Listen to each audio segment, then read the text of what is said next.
Hey, what's going on? Ryan Nolting here with Intersection Records, and we are finally getting to my Joni Mitchell show and talking about the legend that is Joni Mitchell. For me, she is, if there was a Mount Rushmore of pop rock artists, if you will, she's up there.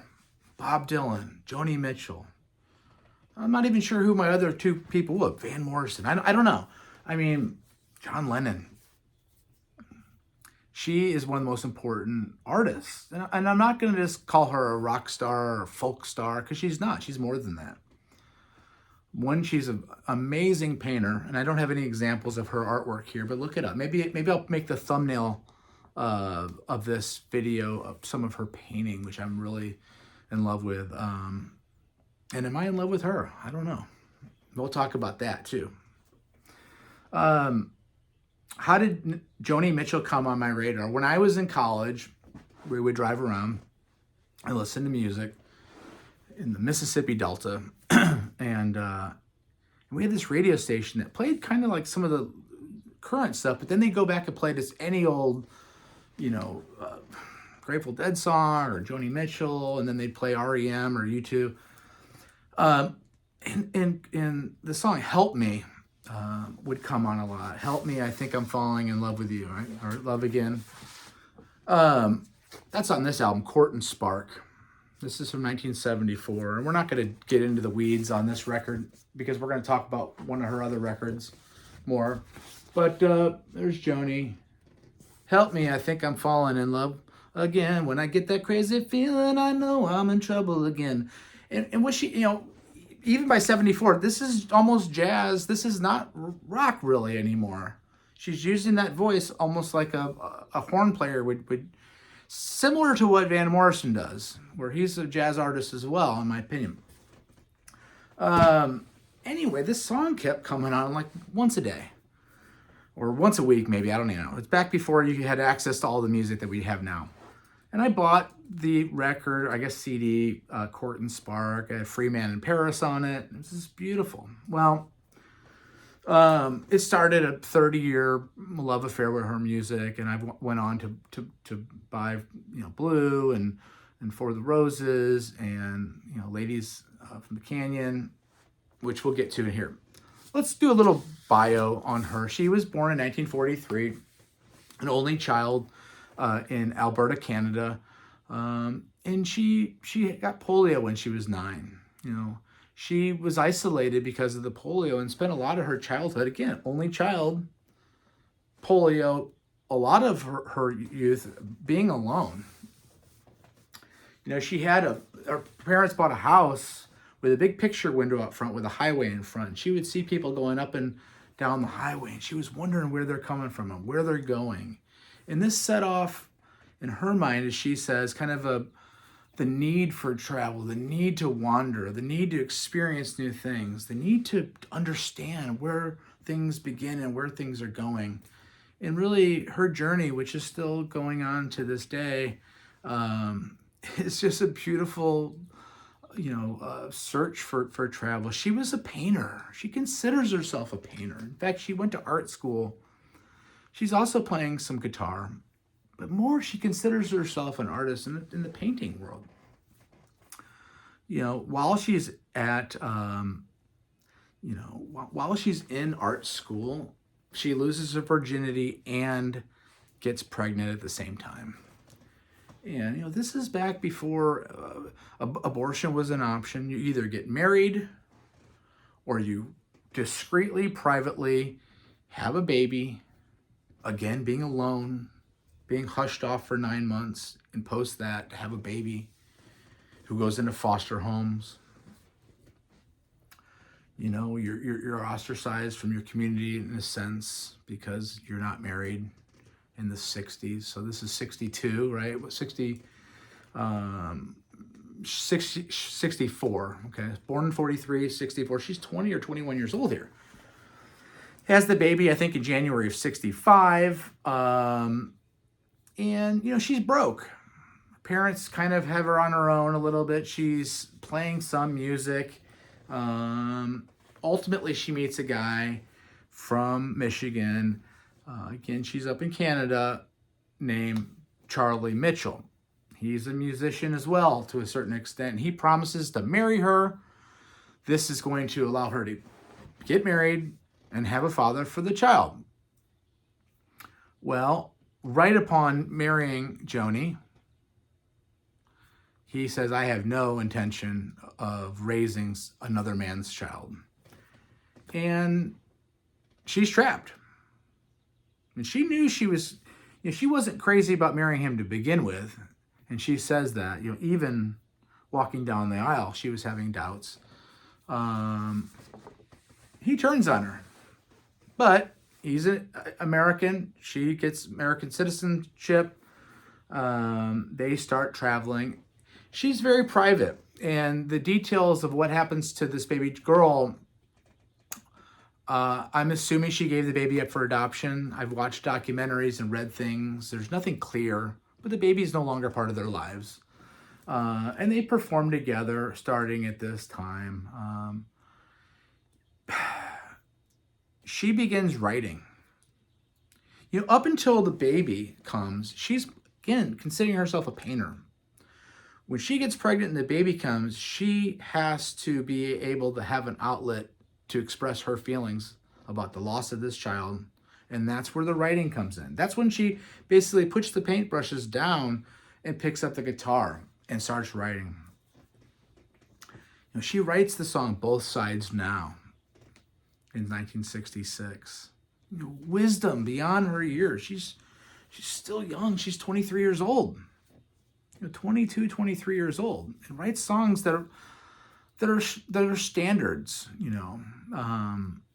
I've looked at love from both sides now, and things that, as we age, we gain knowledge, and this big mad world, we hope kind of can come together and make sense. She seems to have some things figured out early, in the way that she writes and the way that she's able to put poetry together. She starts working the coffee houses of New York and Greenwich Village, where Dylan has gotten his start. She's influenced by Judy Collins and Joan Baez, but it's really Dylan who, the way that Dylan could sing a song about you. Prior to Dylan, and that's why why Dylan's up on my Rushmore along with Joni. He's able to get inside your head. And I know a lot of people say, well, I don't like Bob Dylan. Oh, I can't listen to his voice. Well, if you can't get over, those are the same people that don't like baseball, right? Because it's too boring for you. He's able to, with his poetry, say things that only people think of sometimes. I'm a novice songwriter, and I've written a few good songs. And, sometimes we have a thought in our head and we get to grab the pen and all of a sudden it all falls apart and you say, oh, I miss you so much, or something stupid. Great songwriters like Joni and like Bob, they're able to fully flesh out the ideas that are in their mind. And that's what makes the music touch you in your heart. David Crosby, while she's playing down in Florida, gets blown away by seeing Joni Mitchell. He says that he actually took a step back against the wall and just held on for dear life while this woman breaks down her life in words and on stage and floors him. He introduces himself. I think he accompanies her back to Los Angeles, where he introduces her to some people. Ultimately, she meets Elliot Roberts, who was working with David Geffen. David Geffen's an agent. Elliot Roberts becomes the manager. Elliot Roberts goes on to manage Neil Young at the suggestion of Joni. The Circle Game comes out in 1966. Another incredible song. She's booking her own gigs at this point, right? She's divorced Charlie Mitchell by this point. Okay, she said, get out, I'm done with you. Never to look back. She's adopted his name, Joni Mitchell. And she is traveling around, booking her own gigs. Now she's got Elliot Roberts helping her with that. And now she's got David Geffen. Crosby, who's a friend, produces her first record because she has a backlog of like 25 songs that are blowing people's minds. And let's look at some of these pictures that I have here. Look at that. That's her early in her career. You know, she has a catalog of 25 songs. 25 songs that in some cases would make somebody's career. You know, it's one thing to have, you know, a couple good songs, you know, a couple great songs that you can pull out at the end of your concert or start a show with. And she's got dozens and dozens of great material. And I'm still discovering to this day some of this material.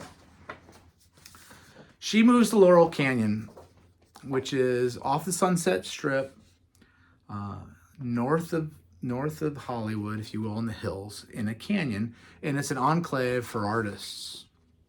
It's an enclave for Frank Zappa, the Byrds, the Monkees, Crosby, Stills, and Nash, ultimately, Buffalo Springfield, Mike Naismith from the Monkees. You know, you name it, they're up there, and they're going to each other's house, and they're singing them their new songs. You can see Eric Clapton there from his time in Cream with David Crosby. Look how intently Eric Clapton is watching Joni Mitchell blow his mind. And think about what he's thinking. Man, I'm in a hard rock group, Cream. I want to get into some acoustic stuff like Derek and the Dominoes and Bonnie and Delaney. His wheels are spinning there, man. Anyway, she had the ability to blow your mind with these songs. And she's beautiful too. It doesn't hurt to be very pretty as well. Crosby introduces her to the community. She's the whole package musically. She's a performer, she's a writer, she's a composer, she's a singer. Her first album, Song to the Seagull, debuts in '68. Crosby produces that. And then Crosby says, if you ever get a chance to meet Joni Mitchell, you should talk to her because he knows that they'll get along, and they fall. Graham Nash falls madly in love with her. And, you know, they live together. You know, he writes a song for the Crosby, Stills, Nash album, you know, I'll light the fire while you place the flowers in the vase that you bought today. You know, our house is a very, very, very, that's about their house together. And watching each other write songs. You know, Graham Nash would say that she would sit at the piano in the morning and go into a world writing for hours. That he could not penetrate this world. And maybe he would then take the piano and write some songs too. But when she was there, it was just all business and all in her mind writing these songs. Second album, Clouds, has Chelsea Morning on it. Has both sides now. Crosby, Stills, and Nash in '69 are invited to Woodstock. So is Joni Mitchell. When David Geffen, Elliot Roberts, the Crosby, Stills, Nash crew, and Joni get to LaGuardia in New York, David Geffen sees in the New York Times 400,000 people in the mud in New York, and they actually decide not to go. Crosby, Stills, and Nash go. But Joni Mitchell's got to be on the Dick Cavett show the next day, and they decide that she's not going to be able to get in and out of there and still get to the Dick Cavett show, which was a variety, you know, it was a show like Johnny Carson or whatever. I was going to say Jay Leno, but Jimmy Fallon, okay?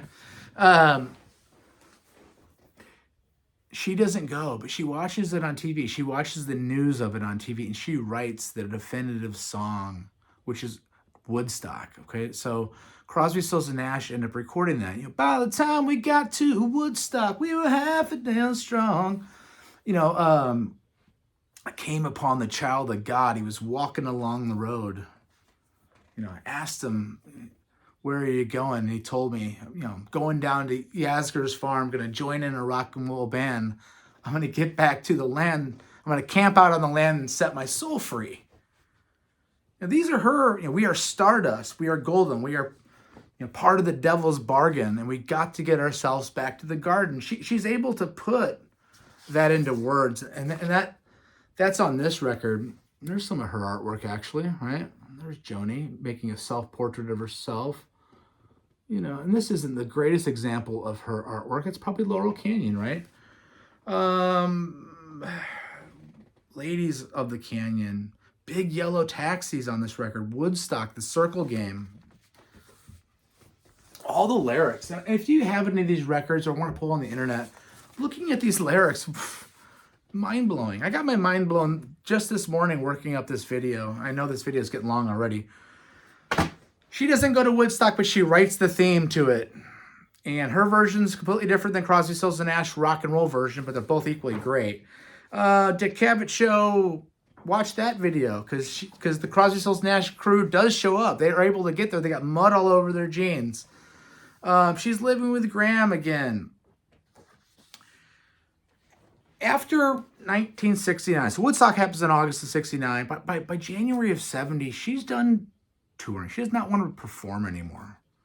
And she goes to Europe and starts writing. And she's still with Graham Nash. But while she's writing songs that would end up being on her Blue album, she sends him a letter. And the last line in the letter is, if you hold sand too tightly in your hand, it'll slip through your fingers.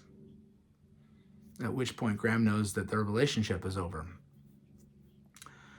And he was devastated, He got his heart broken. Why did she break up with him? Because she says that she knew that there was a vision that she had and a journey that she had to go on that she would not be able to do if she was tied down to a guy. Her grandmothers were both musical. Their grandmothers both gave up the piano to have families. She said that her grandmother, was so angry that she kicked the kitchen door in, and she doesn't want to have to be like that. She's going to go follow this dream and write it out. And we're going to talk about Blue now. Now, being said, this,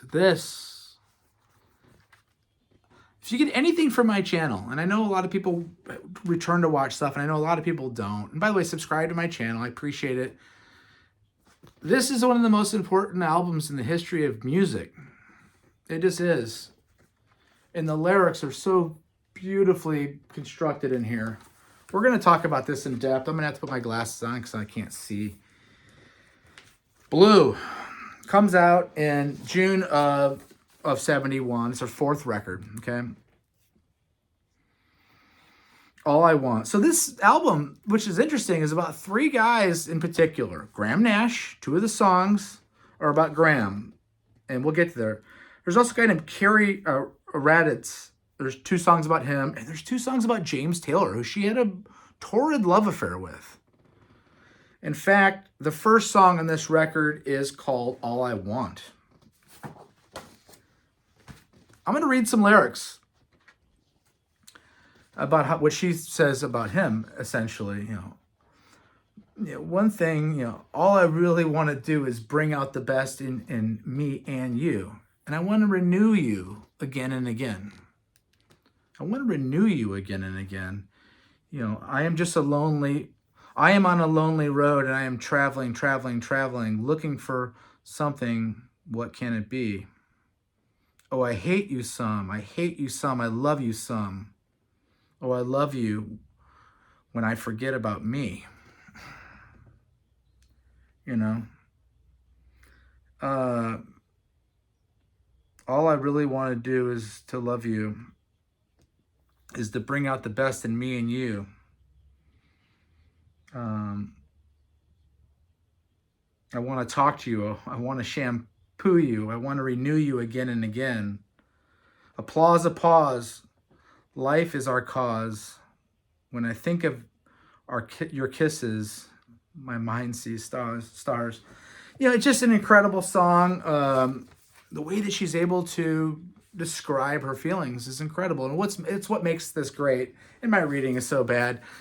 The next song, My Old Man, is about freaking Graham Nash. So the second song's about Graham Nash. But these are huge stars. Huge stars. This is before Taylor Swift by 40 years, right? Singing about all the stuff that she sings about. My old man.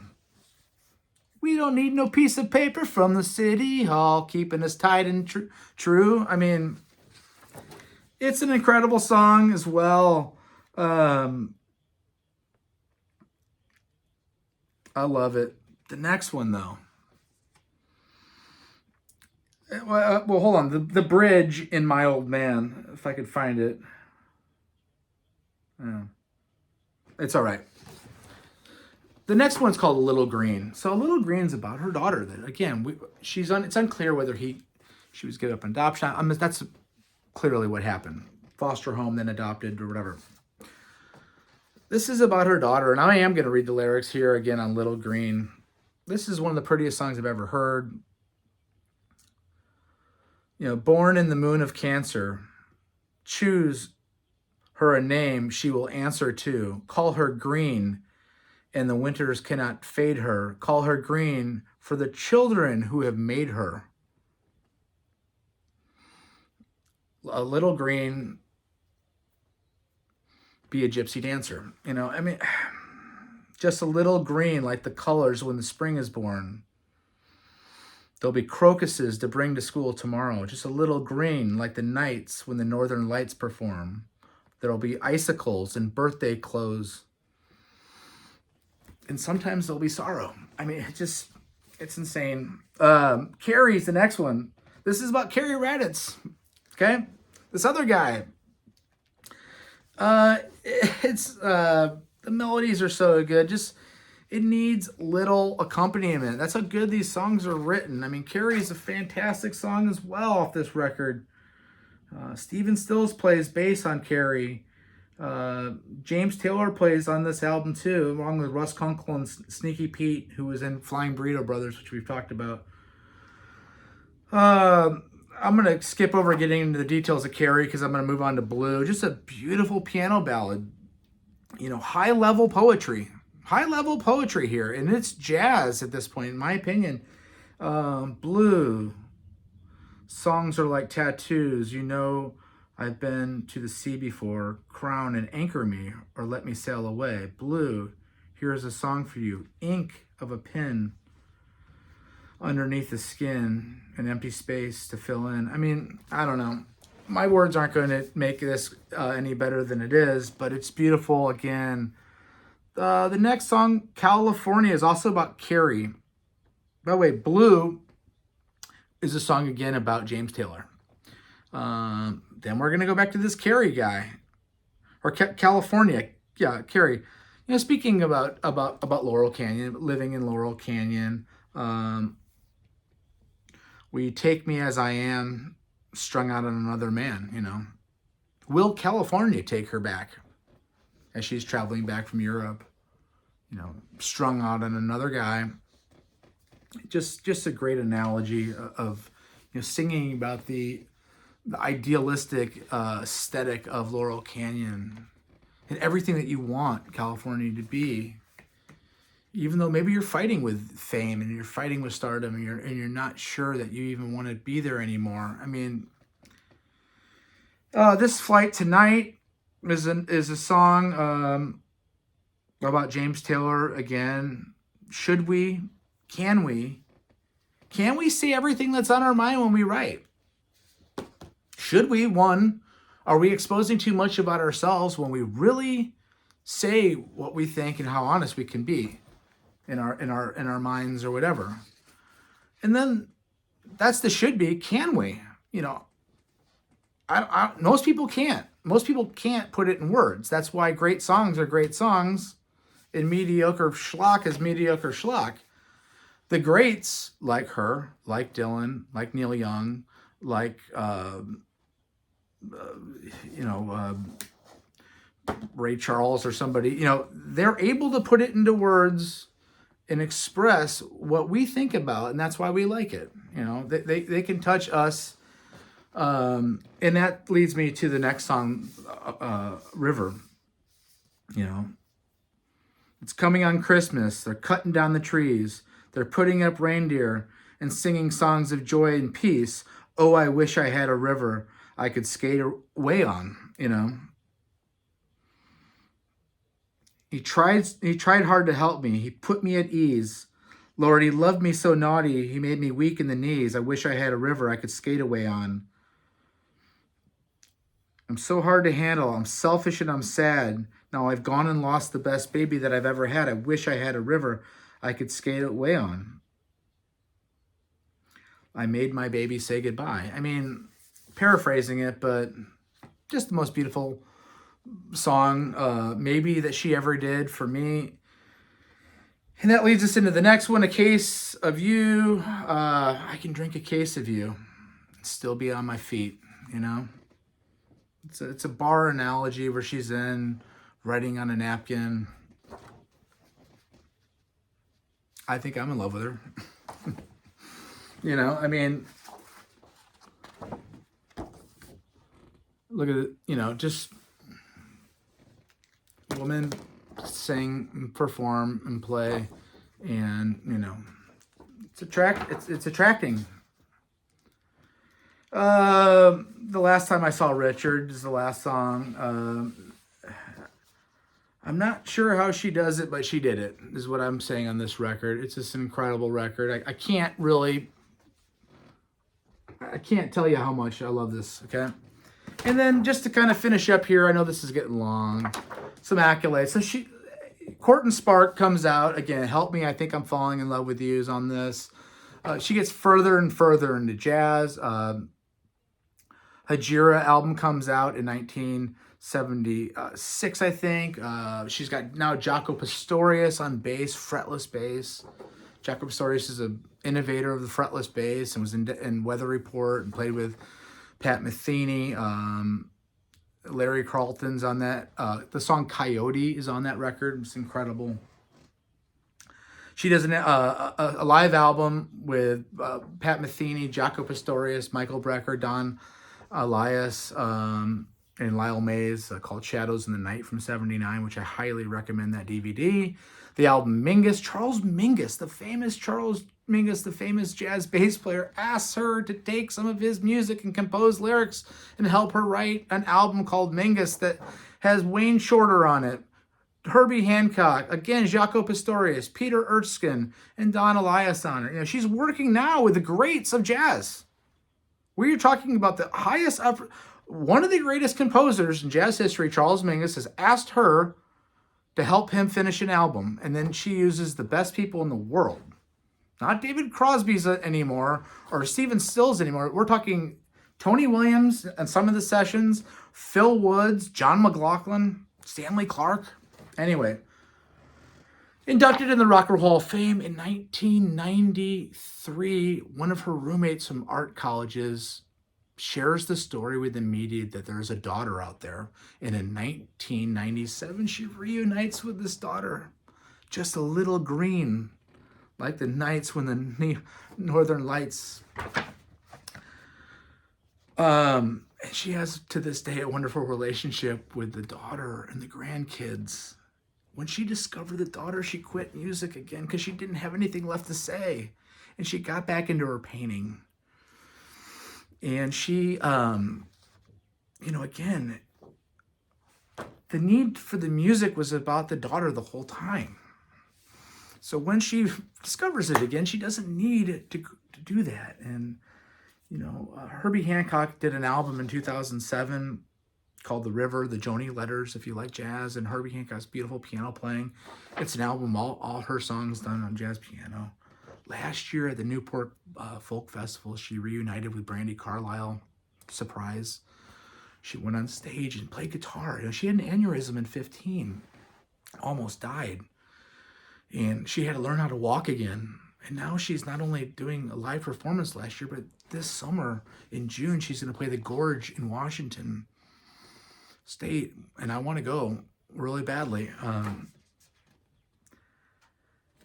Check out Joni Mitchell's music. Check out my channel. Peace out. Love you. Bye.